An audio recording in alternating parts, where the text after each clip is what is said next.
Welcome back. जब आप बोलते होंगे कि मैं उसके जिद के सामने झुक गया, या आप ऐसे ही बोलते होंगे उसके डिमांड के आगे मैं झुक गया, या आप ऐसे ही बोलते होंगे तुम्हें किसी दोस्त के सामने झुकना नहीं चाहिए। तो आप अगर जो ऐसे बोलते होंगे तो कैसे आप बोल सकते हैं, अगर नहीं बोल पाते हैं तो हम समझेंगे ऐसे स्ट्रक्चर कैसे बोल सकते हैं। दूसरा अगर देखा जाए तो आप ऐसे ही बोलते होंगे मुझसे उम्मीद की जाती है कि मैं सबके लिए खाना पकाऊं, या ऐसे ही बोल सकते हैं कि मुझसे उम्मीद की जाती है कि मैं सबके सामने डांस करूं, ऐसे बोलते होंगे।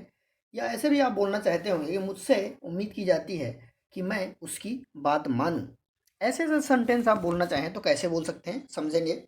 नेक्स्ट अगर बोलना चाहें तो आप ऐसे ही बोलना चाहते होंगे कि मैं इस काम से अपरिचित नहीं हूँ, या आप ऐसे ही बोल सकते हैं वे इस गांव से अपरिचित नहीं है।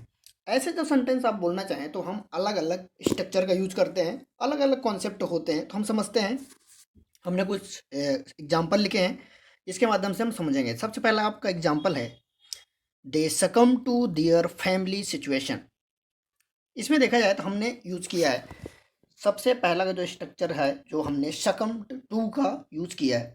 इसका मतलब क्या होता है, जैसे बोलते हैं किसी के सामने झुक जाना, मतलब झुक जाना, या बोलते हैं जैसे झुक जाना होता है, या किसी के सामने, या मर जाना हो, या किसी सामने झुक जाना। ऐसे जब से हम सेंटेंस बोलेंगे तो वहाँ पे हो जाएगा। जैसे they succumbed to their family situation, वह फैमिली अपनी फैमिली के सिचुएशन, वे अपनी फैमिली सिचुएशन के सामने झुक गए। ठीक है, तो यहाँ पे ऐसे हो जाएगा। इसका स्ट्रक्चर होता है आपका स्ट्रक्चर हो जाएगा subject plus helping verb plus succumb to.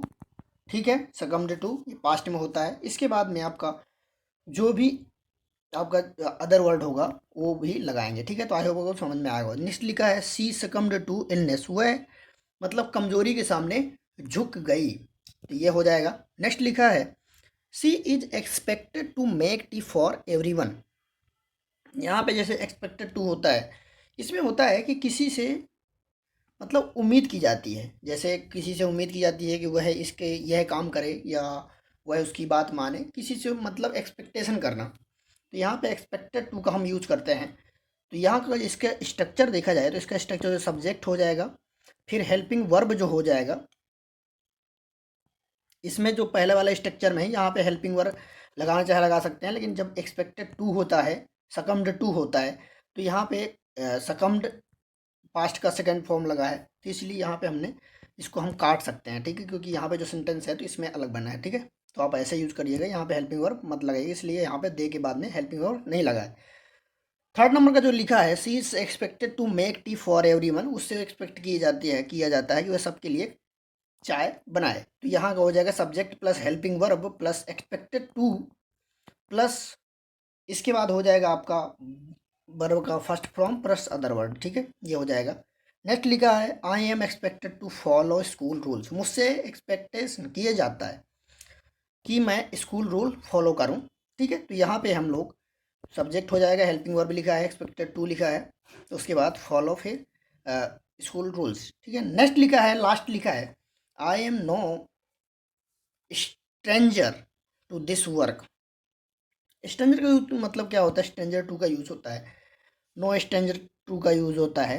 इसका मतलब होता है अपरिचित नहीं हूँ, किसी चीज़ से अपरिचित नहीं। जैसे बोल दिया जाए कि मैं आई एम नॉट, इसमें लिखा ही example I am not stranger, I am no, not नहीं, no stranger to this work, मैं इस काम से अपरिचित नहीं हूँ, वे इस गांव से अपरिचित नहीं है। जैसे बोल दिया जाए they are no stranger to this village, ये बोल दी जाए I am no stranger to this car, I am no stranger to this business. ऐसे आप बोलना चाहें तो आप बोल सकते हैं। तो आई होप आपको समझ में आया होगा। तो हमने कितने समझे, पहला हमने सकम्ड टू का समझा, दूसरा हमने देखा एक्सपेक्टेड टू का देखा है, तीसरा हमने देखा है नो स्ट्रेंजर टू को। तो आई होप को समझ में आएगा, तीन हमने स्ट्रक्चर देखे हैं। तो आप लोग इसका इनका प्रैक्टिस कर दीजिए। मिलते हैं नेक्स्ट वीडियो में, तब तक के लिए thank you for this video.